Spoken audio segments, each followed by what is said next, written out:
If we apply it, wallahi, you will be successful in the dunya, in the akhirah. 3 statements. Let's take them one by one. Whomsoever fix his secret, private affairs, Allah will fix his external affairs. Whomsoever fix, sarira is a plural of sir. Sir means secret.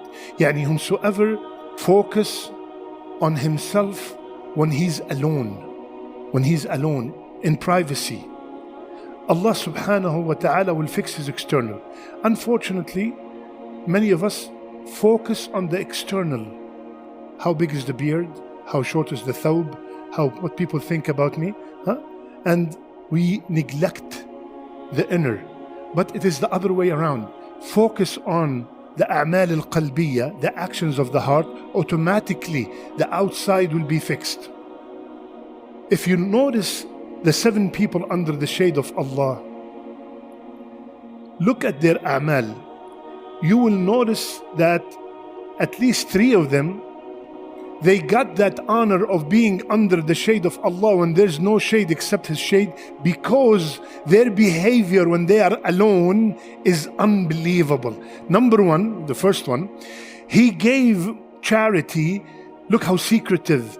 The level that his left hand does not know what his right hand gave, secretly. And the second, he was alone with the woman that was so gorgeous and with a high status, and she told him, fear Allah, and he immediately stopped.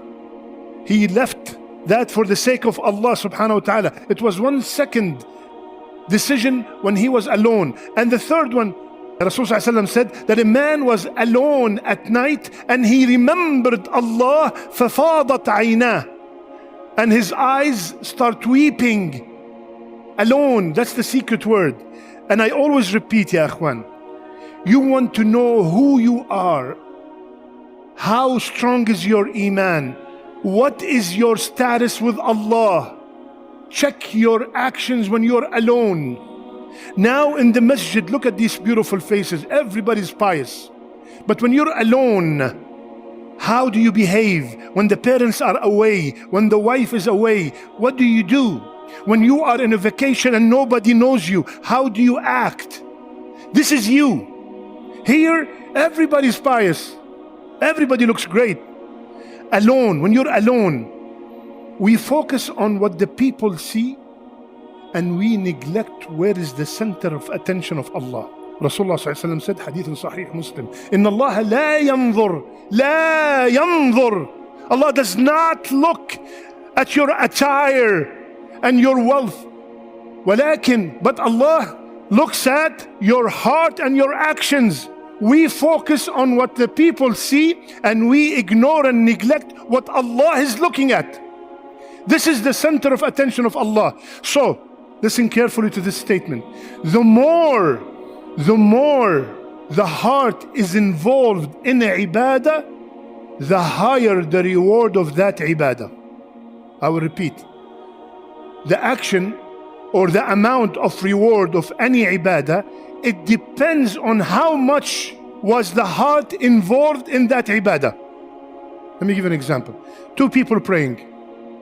They are both, to me, as a human being, looking, they are both praying. One guy came because he wants to meet somebody. He doesn't pray in Jama'ah. And the other guy made 5, 6 intentions before he comes. I want to walk to the masjid with every step hasana 27 times more. I'm going to say salam to my brothers and I'm going to earn the salam. He made all these intentions. To me, I'm seeing 2 people praying. One, his reward is very simple, and the other is from here to the heavens. Because he was focusing and putting all that attention and khushu'.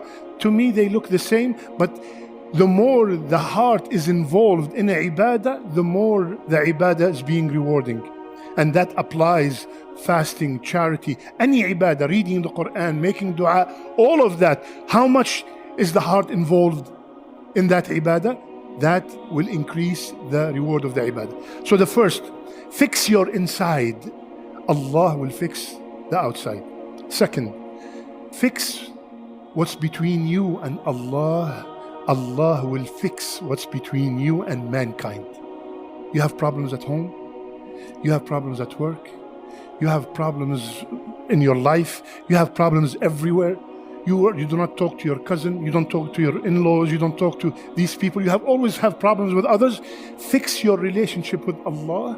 Allah will fix your relationship with everybody around you. What does it mean, fix your relationship with Allah? Fix your salat. Wallah, if you look at our salat, subhanallah, how many of us here now cannot wait for Fajr? Can't wait for the next salat. How many of us felt, subhanallah, arihna biha ya Bilal, ya Bilal, ya Bilal, make the iqamas, we want to feel at ease. Wallahi, maybe you are more worried than before we started. There's no feeling in the salat.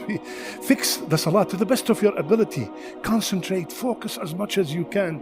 Fix your siyam, fix your zakat. Stay away from what Allah has prohibited. You want Allah to fix your relationship with your mother, with your son, with your daughter? Huh? Fix your relationship with Him. Stay away from what He does not like. Listen to this statement. There's a huge difference between slipping into a sin, falling into a sin, and planning for a sin. We all slip. Astaghfirullah, I made a mistake. I sneaked a look. There's a difference between somebody passing by the gambling machine and he put $1 and he made istighfar, and a guy who's sitting down in Dallas planning his trip to Vegas and when he's gonna do this and when he's gonna do that. There's a huge difference between both.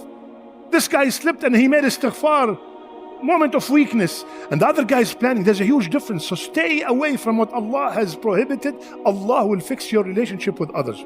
And the last one, make the akhirah your main concern. Allah will take care of all your dunya concerns. Wallahi, ya akhwan, every single one of us, if I ask them, brother, make a list of the things that are worrying you. Wallahi, every single one of us said, Shaykh, can I make 3 lists? Every one of us have so many things, so many things. And subhanallah, as a matter of fact, the last statement is very similar to a hadith of Rasulullah sallallahu alayhi wasallam. There's a hadith of Rasulullah sallallahu alayhi wasallam, whomsoever make the akhirah his main concern, Allah will take care of all his concerns. Similar, very similar. So what does it mean, make the akhirah your main concern? What does it mean?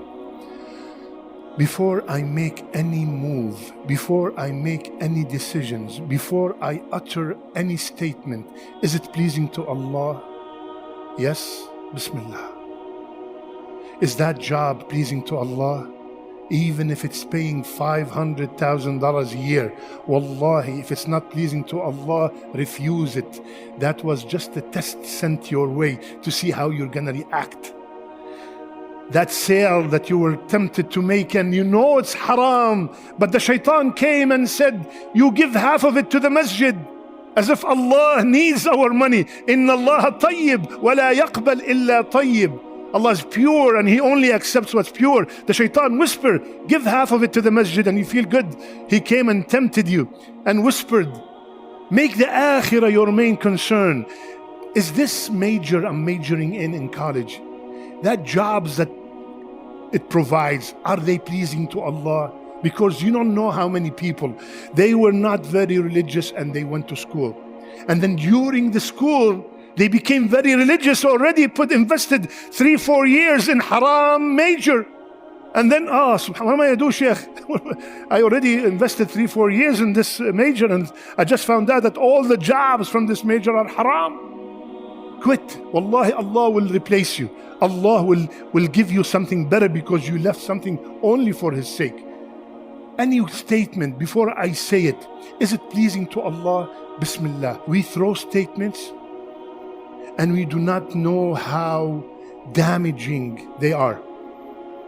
So how often does your son visit you? Khalid? That's it? Assalamu alaikum. He threw a bomb.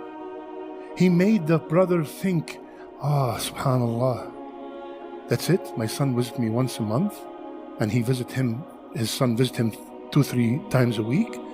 He calls his son, he fights with him. So how much money do you make? Shafaqat. That's it. He did not raise you for 2 years. I don't know what kind of boss we have. You see, you think those statements, are they beneficial? You just threw a poisoned arrow at someone and you ruined someone's life without even you noticing. Or maybe you are noticing. Many people, unfortunately, they love to see others down so they feel better. So they try to throw and ruin your home, so my home is safer, my home is better. Wallahi, this is a disease. This is a disease. So ya akhwan, look at this statement.